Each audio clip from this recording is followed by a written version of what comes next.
typical, like what you would think of a PE teacher 20 years ago. The kids would walk in and he'd say, "What do you want to do today?" And they'd say, "Let's play basketball." So they'd just play basketball.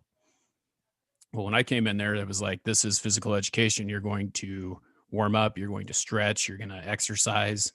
We'll play a game. I'm going to teach you the skills and things like that. Well, in that school, I started out with 40 kids in the class, and they didn't like the fact that they weren't going to do things. So they would just go home and tell their parents, "Hey, this class is no fun. I'm going to get out of it." And the counselors at the time would just let them go and switch from class to class. So when I was in school, things like that didn't happen.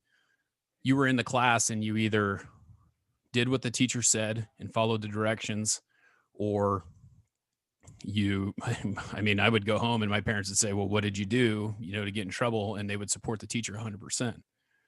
And then I learned in the high school situation as well, it was the same thing. When I went to high school, I always wanted to be a high school PE teacher because I coached high school baseball.